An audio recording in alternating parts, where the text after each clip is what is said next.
اعوذ باللہ من الشیطان الرجیم بسم اللہ الرحمن الرحیم۔ تمام تعریفیں اور حمد و ثنا اس رب ذوالجلال والاکرام کے لیے جو سارے جہانوں کا پروردگار اور روز جزا کا مالک ہے۔ میرے تمام سننے والوں کو السلام علیکم ورحمۃ اللہ وبرکاتہ۔ آج میں خاک کربلا کے متعلق تھوڑی سی معلومات شیئر کرنے کی کوشش کروں گی۔ خاک کربلا، جسے نواسۂ رسول کی قربانی نے خاک شفا بنا دیا۔ خاک شفا بیماری کی صورت میں اگر کوئی بہت سخت بیمار ہے اور وہ اس کو تھوڑی سی مسور کے دانے کے برابر یا چنے کی دال کے دانے کے برابر اس نیت سے کھائے تو پروردگار محمد و آل محمد کے صدقے میں اسے شفا عطا کرتا ہے۔ اگر آپ کے پاس زمزم ہے تو زمزم میں ڈال کے اور اس کو پی لیں۔ خاک شفا بہت بہت زیادہ بابرکت اور ایسی مٹی ہے کہ اس کی تو حوریں بھی آرزو کرتی ہیں۔ روایت میں ہے کہ جب ملک دنیا میں آتے ہیں تو حوریں ان سے فرمائش کرتی ہیں کہ اگر ہمارے لیے تم تسبیح خاک شفا وہاں سے لے کے آنا۔ تسبیح خاک شفا عام تسبیح سے پڑھنے سے 70 گنا زیادہ اس کا ثواب ہے۔ اس کے علاوہ ابو حمزہ سمالی سے روایت ہے کہ امام صادق سے آپ نے پوچھا کہ میں دیکھتا ہوں کہ میرے ساتھی خاک قبر امام حسین کو لیتے ہیں اور اس سے طلب شفا کرتے ہیں، کیا اس میں شفا ہے؟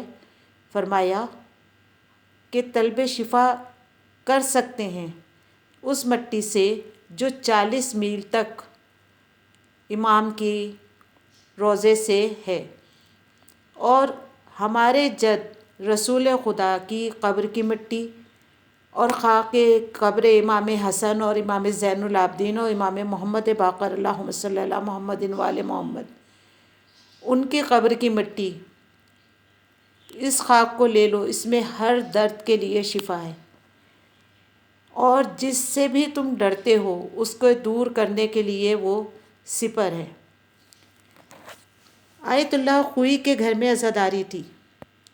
روز خواتین آتیں، آیت اللہ خوئی اس وقت گھر سے چلے جاتے۔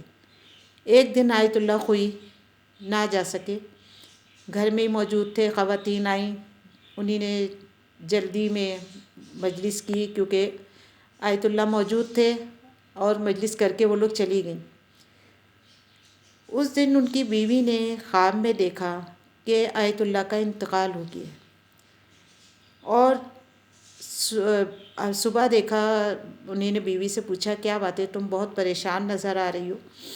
انہی نے کہا میں نے اس طرح کا خواب دیکھا ہے، اسی دن آپ اتنے بیمار ہوئے کہ آپ کی بینائی آدھی ہو گئی، اور اتنا ورم آ گیا کہ آپ کے داماد نصر اللہ کہتے ہیں کہ جب آغا درس دینے نہیں آئے تو میں گھر گیا کہ کیا ماجرا ہے، دیکھا آغا بستر پر ہیں اور آپ بہت زیادہ بیمار محسوس ہو رہے تھے۔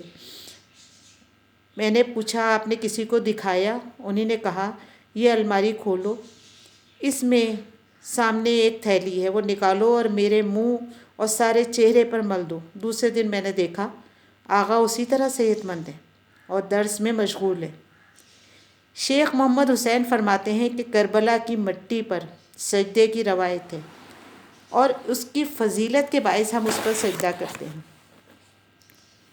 امام خمینی بھی فرماتے تھے کہ خاک شفا میں شفا ہے، اور جو امام مظلوم کی تربت سے ملحق ہے، قبر امام سے 11.5 میٹر کا جو حصہ ہے وہ حیر حسینی کہتے ہیں اسے۔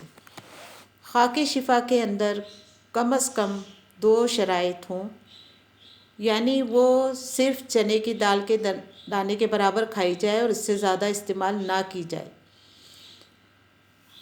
اس کے علاوہ خاک شفا کو ہمیشہ جب اٹھائیں تو انگلیوں کے کنارے سے اٹھائیں، پھر بوسہ دیں، آنکھوں سے لگائیں اور بدن پر ملیں۔